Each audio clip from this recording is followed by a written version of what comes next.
பரிசுத்த வேதாகமம் புதிய ஏற்பாடு மத்தேயு 24ஆம் அதிகாரம். இயேசு தேவ ஆலயத்தை விட்டு புறப்பட்டு போகையில் அவருடைய சீஷர்கள் தேவ ஆலயத்தின் கட்டிடங்களை அவருக்கு காண்பிக்க அவரிடத்தில் வந்தார்கள்.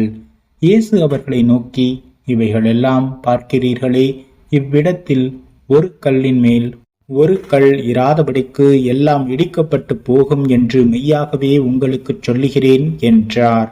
பின்பு அவர் ஒலிவ மலையின் மேல் உட்கார்ந்து இருக்கையில் சீஷர்கள் அவரிடத்தில் தனித்து வந்து, இவைகள் எப்பொழுது சம்பவிக்கும்? உம்முடைய வருகைக்கும் உலகத்தின் முடிவுக்கும் அடையாளம் என்ன? எங்களுக்கு சொல்ல வேண்டும் என்றார்கள். இயேசு அவர்களுக்கு பிரதியுத்தரமாக, ஒருவனும் உங்களை வஞ்சியாதபடிக்கு எச்சரிக்கையாயிருங்கள். ஏனெனில் அநேகர் வந்து என் நாமத்தை தரித்து கொண்டு நானே கிறிஸ்து என்று சொல்லி அநேகரை வஞ்சிப்பார்கள். யுத்தங்களையும் யுத்தங்களின் செய்திகளையும் கேள்விப்படுவீர்கள். கலங்காதபடி எச்சரிக்கையாயிருங்கள். இவைகளெல்லாம் சம்பவிக்க வேண்டியதே, ஆனாலும் முடிவு உடனே வராது. ஜனத்துக்கு விரோதமாக ஜனமும் ராஜ்யத்துக்கு விரோதமாக ராஜ்யமும் எழும்பும். பஞ்சங்களும் கொள்ளை நோய்களும் பூமி அதிர்ச்சிகளும் பல இடங்களில் உண்டாகும். இவைகளெல்லாம் வேதனைகளுக்கு ஆரம்பம். அப்பொழுது உங்களை உபத்திரவங்களுக்கு ஒப்பு கொடுத்து உங்களை கொலை செய்வார்கள்.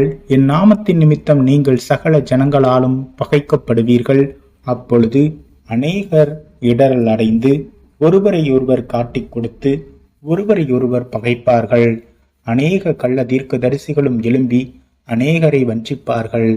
அக்கிரமம் மிகுதியாவதினால் அநேகருடைய அன்பு தணிந்து போம். முடிவு பரியந்தம் நிலை நிற்பவனே ரட்சிக்கப்படுவான். ராஜ்யத்தினுடைய இந்த சுவிசேஷம் பூலோகமெங்கும் உள்ள சகல ஜாதிகளுக்கும் சாட்சியாக பிரசங்கிக்கப்படும். அப்போது முடிவு வரும். மேலும் பாழாக்குகிற அருவருப்பை குறித்து தானியேல் தீர்க்கதரிசி சொல்லியிருக்கிறானே, வாசிக்கிறவன் சிந்திக்க கடவன். நீங்கள் அதை பரிசுத்த ஸ்தலத்தில் நிற்க காணும்போது யூதேயாவில் இருக்கிறவர்கள் மலைக்கு ஓடிப்போக கடவர்கள். வீட்டின் மேல் இருக்கிறவன் தன் வீட்டிலே எதையாகிலும் எடுப்பதற்கு இறங்காதிருக்க கடவன். வயலில் இருக்கிறவன் தன் வஸ்திரங்களை எடுப்பதற்கு திரும்பாதிருக்க கடவன். அந்நாட்களிலே கர்ப்பவதிகளுக்கும் பால் கொடுக்கிறவர்களுக்கும் ஐயோ! நீங்கள் ஓடிப்போவது மாரிக்காலத்திலாவது ஓய்வு நாளிலாவது சம்பவியாதபடிக்கு வேண்டிக் கொள்ளுங்கள். ஏனெனில் உலகம் உண்டானது முதல் இதுவரைக்கும் சம்பவித்திராததும் இனிமேலும் சம்பவியாததுமான மிகுந்த உபத்திரவம் அப்பொழுது உண்டாயிருக்கும். அந்நாட்கள் குறைக்கப்படாதிருந்தால் ஒருவனாகிலும் தப்பி போவதில்லை. தெரிந்து கொள்ளப்பட்டவர்களின் நிமித்தமோ அந்த நாட்கள் குறைக்கப்படும். அப்பொழுது இதோ கிறிஸ்து இங்கே இருக்கிறார், அதோ அங்கே இருக்கிறார் என்று எவனாகிலும் சொன்னால் நம்பாதேயுங்கள். ஏனெனில் கள்ள கிறிஸ்துக்களும் கள்ள தீர்க்கதரிசிகளும் எழும்பி கூடுமானால் தெரிந்து கொள்ளப்பட்டவர்களையும் வஞ்சிக்கத்தக்கதாக பெரிய அடையாளங்களையும் அற்புதங்களையும் செய்வார்கள். இதோ முன்னதாக உங்களுக்கு அறிவித்திருக்கிறேன். ஆகையால் அதோ வனாந்தரத்தில் இருக்கிறார் என்று சொல்வார்களானால் புறப்படாது இருங்கள். இதோ அறை வீட்டுக்குள் இருக்கிறார் என்று சொல்வார்களானால் நம்பாதிருங்கள். மின்னல் கிழக்கிலிருந்து தோன்றி மேற்கு வரைக்கும் பிரகாசிக்கிறது போல மனுஷகுமாரனுடைய வருகையும் இருக்கும். பிணம் எங்கேயோ அங்கே கழுகுகள் வந்து கூடும். அந்நாட்களின் உபத்திரவம் முடிந்தவுடனே சூரியன் அந்தகாரப்படும், சந்திரன் ஒளியை கொடாதிருக்கும், நட்சத்திரங்கள் வானத்திலிருந்து விழும், வானத்தின் சத்துவங்கள் அசைக்கப்படும். அப்பொழுது மனுஷகுமாரனுடைய அடையாளம் வானத்தில் காணப்படும். அப்பொழுது மனுஷகுமாரன் வல்லமையோடும் மிகுந்த மகிமையோடும் வானத்தின் மேகங்கள் மேல் வருகிறதை பூமியிலுள்ள சகல கோத்திரத்தாரும் கண்டு புலம்புவார்கள். வலுவாய் துணிக்கும் எக்கால சத்தத்தோடே அவர் தமது தூதர்களை அனுப்புவார்.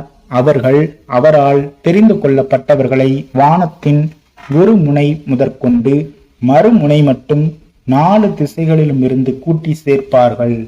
அத்தி மரத்தினால் ஒரு உவமையை கற்றுக்கொள்ளுங்கள். அதிலே இளங்கிளை தோன்றி துளிர்விடும்போது வசந்த காலம் சமீபமாயிற்று என்று அறிவீர்கள். அப்படியே இவைகளெல்லாம் நீங்கள் காணும்போது அவர் சமீபமாய் வாசல் அருகே வந்திருக்கிறார் என்று அறியுங்கள். இவைகளெல்லாம் சம்பவிக்கும் முன்னே இந்த சந்ததி ஒளிந்து போகாதென்று மெய்யாகவே உங்களுக்கு சொல்லுகிறேன். வானமும் பூமியும் ஒளிந்து போம், என் வார்த்தைகளோ ஒளிந்து போவதில்லை. அந்த நாளையும் அந்த நாளிகையையும் என் பிதா ஒருவர் தவிர மற்றொருவனும் அறியான், பரலோகத்தில் உள்ள தூதர்களும் அறியார்கள். நோவாவின் காலத்தில் எப்படி நடந்ததோ அப்படியே மனுஷகுமாரன் வரும் காலத்திலும் நடக்கும். எப்படியெனில், ஜலப்பிரளயத்துக்கு முன்னான காலத்திலே நோவா பேழைக்குள் பிரவேசிக்கும் நாள் வரைக்கும் ஜனங்கள் புசித்தும் குடித்தும் பெண் கொண்டும் பெண் கொடுத்தும் ஜலப்பிரளயம் வந்து அனைவரையும் வாரிக்கொண்டு போகும் மட்டும் உணராதிருந்தார்கள். அப்படியே மனுஷகுமாரன் வருங்காலத்திலும் நடக்கும். அப்பொழுது 2 பேர் வயலில் இருப்பார்கள், ஒருவன் ஏற்றுக்கொள்ளப்படுவான், ஒருவன் கைவிடப்படுவான். 2 ஸ்திரீகள் எந்திரம் அரைத்து கொண்டு இருப்பார்கள், ஒருத்தி ஏற்றுக்கொள்ளப்படுவாள், ஒருத்தி கைவிடப்படுவாள். உங்கள் ஆண்டவர் இன்ன நாளிகையிலே வருவார் என்று நீங்கள் அறியாதிருக்கிறபடியினால் விழித்திருங்கள். திருடன் இன்ன ஜாமத்தில் வருவான் என்று வீட்டஜமான் அறிந்திருந்தால் அவன் விழித்திருந்து தன் வீட்டை கன்னமிட ஒட்டான் என்று அறிவீர்கள். நீங்கள் நினையாத நாளிகையிலே மனுஷகுமாரன் வருவார். ஆதலால் நீங்களும் ஆயத்தமாயிருங்கள்.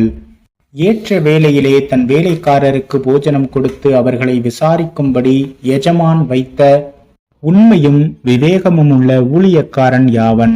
எஜமான் வரும்போது அப்படி செய்கிறவனாக காணப்படுகிற ஊழியக்காரனே பாக்கியவான்.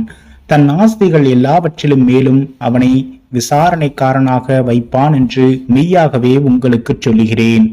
அந்த ஊழியக்காரனோ பொல்லாதவனாயிருந்து என் ஆண்டவன் வர நாள் செல்லும் என்று தன் உள்ளத்திலே சொல்லிக்கொண்டு தன் உடன் வேலைக்காரரை அடிக்கத் தொடங்கி வெறியரோடே புசிக்கவும் குடிக்கவும் தலைப்பட்டால், அந்த ஊழியக்காரன் நினையாத நாளிலும் அறியாத நாளிகையிலும் அவனுடைய எஜமான் வந்து அவனை கடினமாய் தண்டித்து மாயக்காரரோடே அவனுக்கு பங்கை நியமிப்பான். அங்கே அழுகையும் பற்கடிப்பும் உண்டாயிருக்கும்.